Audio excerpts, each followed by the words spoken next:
गरीब की दीपावली। माँ, आपको पता है कुछ दिन में दीपावली आने वाली है? अच्छा, तुमसे किसने बोला? वो अध्यापिका जी ने बताया कि इस दिन श्री राम सीता माता के साथ 14 साल का वनवास काटकर अयोध्या लौटे थे। उनके स्वागत में लोगों ने घरों में दिए जलाए थे। उस दिन की याद में दिवाली हर साल मनाई जाती है और इस दिन लोग नए कपड़े पहनते हैं, घर में दिए जलाते हैं और मिठाइयाँ बांटते हैं। हाँ बेटा, बिल्कुल सही बताया अध्यापिका जी ने। माँ, आप मेरे लिए भी दिवाली पर नई फ्रॉक और मेरी मनपसंद जलेबी लाना। ठीक है बेटा, मैं ले आऊंगी। गायत्री नाम की ये महिला सोनपुर गांव में अपनी बेटी गुड़िया के साथ रहती थी। गायत्री के पति हरिया अब इस दुनिया में नहीं थे। एक बीमारी के चलते उनकी मृत्यु हो गई थी। अब गायत्री अकेले ही अपने घर और अपनी बेटी को संभाल रही थी। गायत्री उसी गांव के मुखिया सेठराम प्रकाश के घर पे झाड़ू पोछे का काम करती थी। वहीं काम करके गायत्री जो कुछ कमा पा रही थी, उससे गुड़िया की पढ़ाई और घर का खर्च बड़ी मुश्किल से हो पाता था। सेठ राम प्रकाश के घर पर सुजाता नाम की एक और औरत भी खाना बनाने का काम करती थी। सुजाता बहुत ही चालाक औरत थी। वो हमेशा सेठ की बीवी को गायत्री के खिलाफ भड़काती थी और हमेशा सेठानी से गायत्री को डांट खिलवाती थी। एक दिन गायत्री सेठ के घर पर काम कर रही थी, तभी सेठानी गायत्री के पास आती है। गायत्री, हम दिवाली का सामान लेने बाजार जा रहे हैं, तुम घर की सफाई कर लेना। जी सेठानी, मैं पूरे घर की सफाई कर दूंगी। सेठ राम प्रकाश और सेठानी बाजार चले जाते हैं और पीछे से गायत्री पूरे घर की सफाई कर देती है। सुजाता ये मौका देखकर सेठानी के कमरे में चुपके से जाती है और उसकी एक साड़ी चुरा लेती है। शाम होते ही सेठ और सेठानी दोनों जब घर पर आते हैं और सेठानी गायत्री को बुलाती है और सामान उठाकर कमरे में रखने के लिए बोलती है। गायत्री सारा सामान उठाती है और कमरे में रख देती है। सुनो, इन दोनों के पैसे आज याद से दे देना, कल दिवाली है, ये भी अपनी दिवाली अच्छे से मना लेंगी और इनका दिवाली बोनस भी दे देना। जी, मैं अभी दे देती हूँ।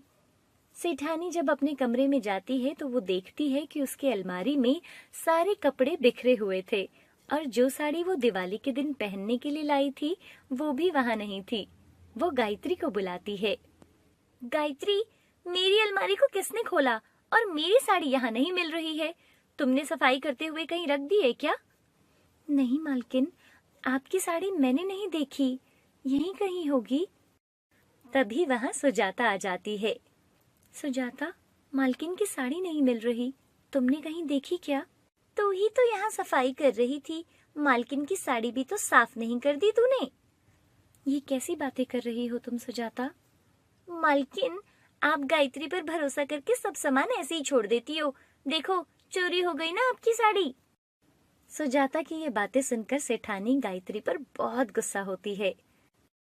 देख गायत्री, अगर मुझे मेरी साड़ी नहीं मिली ना तो मैं तुझे इस महीने की तनख्वाह नहीं दूंगी और आज से हमारे घर पर काम पे आने की भी जरूरत नहीं है। तभी उनकी आवाज सुनकर सेठ भी वहाँ आ जाता है। अरे, क्या हो गया है? इतना शोर क्यों आ रहा है? देखिए ना, ये गायत्री ने मेरी साड़ी चुरा ली है, न जाने कहाँ छुपा कर रख ली है इसने। सेठ जी, मैंने कुछ नहीं किया, मैंने कोई साड़ी नहीं चुराई। चुप करो तुम और निकल जाओ मेरे घर से। पहले भी न जाने मुझे कितनी छोटी छोटी चीजें नहीं मिली हैं, पर मैंने किसी से कुछ नहीं कहा। लेकिन अब नहीं, तुम अभी के अभी मेरे घर से निकल जाओ और आज के बाद यह कभी मत आना। सेठानी गायत्री को बुरा भला सुनाकर वहाँ से भेज देती है। गायत्री भी रोते रोते अपने घर चली जाती है। सुजाता मन ही मन में बहुत खुश हो रही थी। गायत्री घर आती है। माँ, आप काम से आ गई? गुड़िया पानी का गिलास लेकर आती है और अपनी माँ से बोलती है। माँ, आज फिर आप मेरे लिए नई फ्रॉक नहीं लाई ना? बेटा, अभी वो काम के पैसे नहीं मिले। माँ, कल तो दिवाली है और मुझे कल शाम को नई ड्रेस पहननी है। गायत्री का गुड़िया की बातों पर बिल्कुल भी ध्यान नहीं था। उसके दिमाग में तो बस सेठानी की ही बातें चल रही थी। आज सेठानी की नजरों में मैं एक चोर बन गई हूँ। मैं कैसे बताऊँ उनको? कि मैंने उनकी साड़ी नहीं चुराई। तभी गुड़िया अपनी माँ को हिलाते हुए बोलती है, माँ, तुम कहाँ खो गई? आप मेरे लिए नए कपड़े लाओगे ना? हाँ ठीक है, कल ले आऊंगी। पूरी रात गायत्री को नींद नहीं आई। वह परेशान थी कि अब वो घर कैसे चलाएगी और कल दिवाली पर कैसे सामान खरीद पाएगी। ये सब सोचते सोचते सुबह हो जाती है। गुड़िया भी उठ जाती है। आज गुड़िया बहुत खुश थी क्योंकि आज दिवाली थी। माँ, आज दिवाली है, आप मेरे लिए नए कपड़े लाओगे ना? गुड़िया की बातें सुनकर गायत्री गुड़िया से झूठ बोलती है। बेटा, आज मैं काम पर नहीं जाऊंगी, मेरी तबीयत ठीक नहीं है। क्या हुआ माँ आपको? उदास हो जाती है क्योंकि उसकी माँ आज काम पर नहीं जाएगी और ना ही उसके लिए नई ड्रेस और ना ही कोई मिठाई लाएगी। सुबह से शाम हो गई थी। गुड़िया देख रही थी कि सबके घरों में दीपक जलने लगे थे और सब नए कपड़े पहनकर तैयार हो गए थे और अपनी दिवाली मना रहे थे। गायत्री के घर पर कोई दीपक नहीं जला था। तभी दरवाजे पर किसी की आवाज आती है। गायत्री बाहर आती है तो वो देखती है कि सेठ और सेठानी उसके घर आए थे। उनको देखकर गायत्री रोने लगती है और बोलती है, सेठानी जी, आपकी साड़ी मैंने नहीं चुराई। तभी सेठानी बोलती है, मुझे पता है कि तूने मेरी साड़ी नहीं चुराई, वो साड़ी तो सुजाता ने चुराई थी। क्या सुजाता ने चोरी की थी? हाँ, कल रात न जाने उसने हमारे खाने में क्या मिला दिया जिसकी वजह से हम सभी बेहोश हो गए थे। जब हम होश में आए तो हमने देखा कि घर की तिजोरी खुली हुई थी और उसमें रखे जेवर और पैसे चोरी हो गए थे। लेकिन वो तो अच्छा हुआ कि पुलिस के हाथों वो पकड़ी गई और उसने अपना जुर्म कबूल कर लिया। हमें माफ कर दो, हम तुम्हारे लिए दिवाली का सामान लेकर आए हैं और कुछ मिठाइयाँ भी लाए हैं। तभी उनकी आवाज सुनकर गुड़िया भी बाहर आ जाती है। उसको देखकर सेठानी गुड़िया को अपने पास बुलाती है। इधर आओ बेटा, मैं आपके लिए और आपकी माँ के लिए नए कपड़े लाई हूँ। गुड़िया ये सब देखकर बहुत खुश हो जाती है। अब हम चलते हैं। आपका बहुत बहुत धन्यवाद सेठ और सेठानी जी।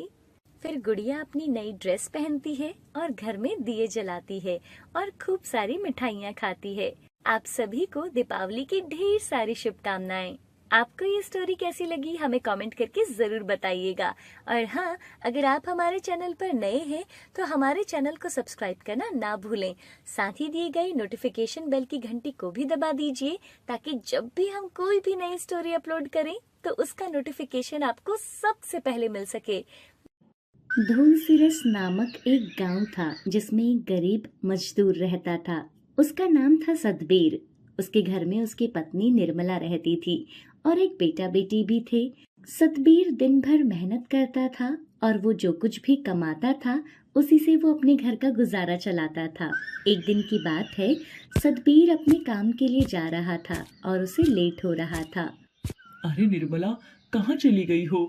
वैसे ही मुझे आज काम के लिए लेट हो रहा है और तुम न जाने कहाँ चली गई हो। हाँ जी, क्या हुआ? क्यों इतना शोर मचा रहे हो? अरे निर्मला, इतनी देर हो गई, तुमने मुझे उठाया ही नहीं। आज ठेकेदार बहुत गुस्सा करेगा।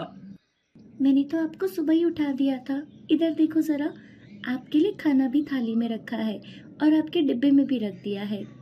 मैं तो सुमित को बाहर नहला रही थी, मुझे क्या पता कि आप फिर से सो जाओगे। कल ज्यादा ही थकावट हो गई थी, इसीलिए आज उठा ही नहीं गया। सतबीर फिर अपने काम के लिए निकल जाता है। आज वो मन ही मन ये सोचता हुआ जा रहा था कि आज ठेकेदार उसे बहुत गालियां देगा और उसे ये भी डर था कहीं वो उसे काम से न निकाल दे। जाने की जल्दी में वो सड़क पर जाते हुए एक मोटरसाइकिल से टकरा गया और उसे चोट लग गई। हे भगवान, अब मैं क्या करूं? मुझसे तो अब उठा भी नहीं जा रहा। अब मैं कैसे काम पर जाऊं? और अगर आज काम पर नहीं गया तो पैसा भी नहीं मिलेगा। और सतबीर वहीं सड़क पर बैठकर रोने लग जाता है। उधर निर्मला घर के कामों में व्यस्त थी। प्रिया बेटा, जाकर बाहर से कपड़े उठाकर लेकर आ जाओ, बाहर बारिश का मौसम हो रहा है, कपड़े भीग जाएंगे। अच्छा माँ, अभी लेकर आती हूँ। प्रिया कपड़े लेने के लिए बाहर जाती है। तभी वो अचानक दौड़ दौड़कर अपनी माँ के पास आती है। माँ, पिताजी को चोट लग गई है, कुछ लोग उनको लेकर आ रहे हैं। निर्मला कुछ बोलती उससे पहले ही गांव के 2 आदमी सतबीर को घर ले आते हैं। सतबीर की ऐसी हालत देखकर निर्मला के तो होश ही उड़ गए थे। वो सतबीर के पास जाती है। ये क्या हुआ तुम्हें? निर्मला, काम पर जा रहा था तो एक मोटरसाइकिल से टकरा गया। ज्यादा चोट तो नहीं लगी, लेकिन मेरा पैर मुड़ गया है, मैं चल नहीं पा रहा हूँ। ये रास्ते में बंसी भैया और जग्गू की मदद से घर पहुँचा हूँ। जग्गू और बंसी सतबीर को घर छोड़कर वापस चले जाते हैं और निर्मला गांव के वैद्य को बुलाने के लिए उनके पास जाती है। थोड़ी ही देर में निर्मला वैद्य को लेकर घर पहुंचती है। वैद्य जी सतबीर का पैर अच्छे से देखते हैं और उसके पैर पे लगाने के लिए दवाई दे देते हैं। तुम्हारे पैर के अंदर की हड्डी टूट गई है, इसलिए तुम्हें अब कम से कम 1 महीना घर पर बैठना होगा। मैं कुछ दवाई दे रहा हूँ और ये मरहम भी, इसकी रोज मालिश करना। वैद्य जी सतबीर को सब कुछ समझाकर वहाँ से चले जाते हैं। वैद्य जी तो चले जाते हैं, लेकिन अब सतबीर के लिए सबसे बड़ी समस्या ये थी कि 1 महीने तक घर का चूल्हा कैसे जलेगा। अब क्या होगा निर्मला? अब हमारा घर कैसे चलेगा 1 महीने तक? आप चिंता मत करो, कुछ न कुछ तो इंतजाम हो ही जाएगा। मुझे भगवान पर पूरा भरोसा है। अरे निर्मला, तुम अब भी भगवान पर भरोसा करने की बात कर रही हो? अरे अगर भगवान को हम गरीबों की सुननी ही होती तो मुझे ये चोट ही क्यों लगती? सुनो जी, आप ऐसा क्यों सोच रहे हो? क्या पता कोई बड़ा हादसा हो जाता और भगवान की कृपा से बस आपके पैर पे ही चोट लगी है और 1 महीने में तो आप फिर से ठीक हो जाओगे। बातों ही बातों में कब शाम हो गई पता ही नहीं चला। निर्मला रात का खाना बनाती है और फिर सारा परिवार खाना खाने लगता है। खाना खाते हुए निर्मला को अगले दिन की चिंता सता रही थी कि अब कल का गुजारा कैसे होगा। हे भगवान, अब तो घर में अन्न का एक दाना भी नहीं है। कल सुबह बच्चे क्या खाएंगे? ऐसा करती हूँ, मैं ये रोटी सुबह के लिए बचा लेती हूँ। निर्मला, क्या हुआ? तू खाना खाते रुक क्यों गई? बस जी, मेरा पेट भर गया। आज दिन में कुछ ज्यादा खा लिया था, इसलिए अब रात को खाया नहीं जा रहा है। ये रोटियां मैं सुबह खा लूंगी। सतबीर सब समझ जाता है कि निर्मला ऐसा क्यों कर रही है। वो भी अपनी एक रोटी निर्मला को दे देता है और पेट भरने की बात कहता है। रात को सब सो जाते हैं, लेकिन निर्मला को नींद नहीं आ रही थी। वो तो अगले दिन के बारे में सोच रही थी। मुझे ही कुछ करना होगा, क्योंकि अगर कुछ नहीं किया तो मेरे बच्चों को भूखा रहना होगा और मैं ऐसा हरगिज नहीं होने दूंगी। कल सुबह ही किसी काम की तलाश में निकल जाऊंगी। सुबह हो जाती है और निर्मला रात की बची रोटियां बच्चों और सतबीर को देकर घर से निकल जाती है। वो किसी काम की तलाश में निकलती है। दिन भर घूमने के बाद भी उसे कहीं पर कोई काम नहीं मिलता और वहीं दूसरी तरफ घर पर बच्चे भी अब भूख से बेहाल हो रहे थे। पिताजी, सुमित रो रहा है, उसे भूख लगी है, शाम होने वाली है। सुबह उसने बस 1 ही रोटी खाई है। सतबीर बेचारे के तो मुंह से एक भी शब्द नहीं निकल रहा था। क्या करता वो अपना मुंह फेर कर रोने लगता है। हे भगवान, ये दिन देखने से पहले मैं मर क्यों नहीं गया? मेरे बच्चे भूख से बेहाल हैं और मैं कुछ कर भी नहीं सकता हूँ इनके लिए। थकी हारी निर्मला भी घर वापस आ जाती है और वो अपने घर की खिड़की से ये सब कुछ देख रही थी। अपने घर का ये हाल देखकर उसका घर के अंदर जाने का बिल्कुल भी मन नहीं हो रहा था। वो वापस दूसरी ओर मुड़ जाती है। हे भगवान, मैं कैसे अपने बच्चों के सामने जाऊं खाली हाथ? वो बेचारे इस उम्मीद में होंगे कि माँ आएगी तो उनको खाना मिलेगा, और कितनी परीक्षा लेगा भगवान। निर्मला चलते जा रही थी। उसको सामने एक ढाबा दिखाई देता है। वो ढाबे के मालिक के पास जाती है। साहब, मेरी मदद कीजिए, मेरे बच्चे भूखे हैं और मेरे पति को चोट लगी है। वो बिस्तर से उठ भी नहीं सकते। मेरी मदद कीजिए साहब। चल चल आगे, तेरे जैसे यहाँ रोज न जाने कितने आते हैं जो झूठ बोलकर पैसे लेने की कोशिश करते हैं। नहीं साहब, मैं झूठ नहीं बोल रही हूँ। मेरे बच्चे घर में भूख से तड़प रहे हैं। मैं आपसे भीख नहीं मांग रही हूँ साहब, बदले में मैं आपके ढाबे में कोई काम कर दूंगी साहब। मैं सब्जी बहुत अच्छी बनाती हूँ साहब, मैं कल सुबह आपके ढाबे पे काम करने आ जाऊंगी। बस आप मुझे आज रोटी और सब्जी दे दीजिए साहब। निर्मला के इस तरह बोलने से ढाबे वाले को तरस आ जाता है और वो उसे कुछ रोटी और सब्जी दे देता है। चमन, जरा तो अपनी साइकिल पर इसका पीछा करके आ कि ये सच बोल रही है या झूठ। ठीक है उस्ताद, अभी आपको पूरी खबर सुनाता हूँ आकर। चमन साइकिल से निर्मला का पीछा करता है। निर्मला अपने घर पर जाती है और अपने पति और बच्चों को खाना देती है। प्रिया, सुमित, जल्दी आओ, देखो मैं सबके लिए गरम गरम खाना लेकर आई हूँ। निर्मला, कहाँ से लाई तू ये खाना? यही पास में ही एक ढाबा है, उसका मालिक बहुत अच्छा है, वहीं से लेकर आई हूँ और कल से मुझे वहाँ खाने बनाने का काम भी मिल गया है। निर्मला, ये सब मेरी वजह से हो रहा है ना। अगर मैं ठीक होता तो ये नौबत तुम पर कभी ना आती और बच्चे कभी भूखे नहीं रहते। अरे कैसी बातें करते हैं आप? अब ये चोट आपने जानबूझकर तो नहीं लगाई है ना? और बस 1 ही महीने की तो बात है, फिर आप भी ठीक हो जाओगे। सब मिलकर खाना खाने लगते हैं। चमन उनको खिड़की से देखता है और अपनी साइकिल लेकर वापस दुकान पर पहुंच जाता है। आ गया चमन, क्यों? क्या वो औरत सच बोल रही थी या झूठ बोल रही थी?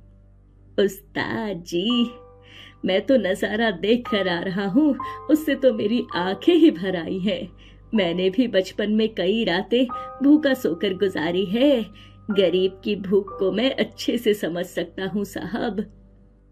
रो मत चमन, मैं भी कई रातें भूखा रहकर आज इस दुकान को खोल पाया हूँ और भगवान से रोज इस बात का शुक्रिया करता हूँ और मुझे इस काबिल बनाया कि मैं किसी गरीब की भूख मिटा सकूं। रात हो जाती है। निर्मला के घर पर बच्चे सो गए थे और निर्मला और सतबीर आपस में बात कर रहे थे। देखना अब सब ठीक हो जाएगा, कल से मैं उस ढाबे में काम करूंगी और हम चैन से खाना खा सकेंगे। फिर 1 महीने बाद आप भी ठीक हो जाओगे, फिर हम दोनों मिलकर काम करेंगे। हाँ निर्मला, हम दोनों मिलकर काम करेंगे और अपने बच्चों को भी स्कूल भेजेंगे, क्योंकि एक बात तो मुझे समझ में आ गई है कि यदि हमने अपने बच्चों को नहीं पढ़ाया तो इनका जीवन भी हमारे जैसा ही होगा। हाँ जी, सच में हम अपने बच्चों को बड़ा अफसर बनाएंगे। दोनों बातें करते करते सो जाते हैं। सुबह निर्मला काम पर जाने से पहले अपने बच्चों से कहती है, देखो बच्चों, मैं तुम्हारे लिए दोपहर को खाना लेकर आऊंगी, ठीक है? लेकिन माँ, क्या हम दोपहर तक भूखे रहेंगे? नहीं सुमित, मैं तुम्हें कुछ खिला दूंगी। माँ आप जाओ, मैं इसे कुछ खाने के लिए दे दूंगी। निर्मला जानती थी कि घर में तो कुछ भी नहीं है। प्रिया सिर्फ सुमित को बहलाने के लिए ऐसा बोल रही थी। वो घर से बाहर जाने ही वाली थी, तभी वहाँ पर चमन आ जाता है। बच्चों, किसी को भी दोपहर तक भूखा रहने की जरूरत नहीं है। ये लो बहन, साहब जी ने तुम सबके लिए खाना भेजा है और अब तुम खाने की चिंता मत करना। तुम्हारे तीनों वक्त का खाना मैं तुम्हारे घर पर पहुंचा दिया करूंगा। भैया, मैं आपका ये एहसान कैसे उतारूंगी? बहन जी, हमारे उस्ताद जी भी बहुत गरीब थे। उन्होंने रात दिन मेहनत की है और वो दुकान खोली है। जो भी मेहनती और ईमानदार होता है, हमारे उस्ताद जी जितना हो सके उसकी मदद करते हैं। बहन जी, हमारे उस्ताद जी भी बहुत गरीब थे। उन्होंने रात दिन मेहनत की है और वो दुकान खोली है। जो भी मेहनती और ईमानदार होता है, हमारे उस्ताद जी जितना हो सके उसकी मदद करते हैं। उस दिन से निर्मला उस ढाबे पर जाकर काम करने लगती है। वो सुबह और शाम वहाँ जाकर सब्जियाँ बनाकर आ जाती थी। सब उसकी बनाई सब्जी की बहुत तारीफ करते थे, तो तब से उनके बच्चे भी भूखे नहीं सोए और सब कुछ इसी तरह से चलता रहा। और कुछ समय बाद सतबीर भी ठीक हो गया था और उसने भी काम पर जाना शुरू कर दिया था। उन दोनों ने अपने बच्चों को भी सरकारी स्कूल में भर्ती करा दिया था। इस तरह अब उनका जीवन अच्छे से चलने लगा था।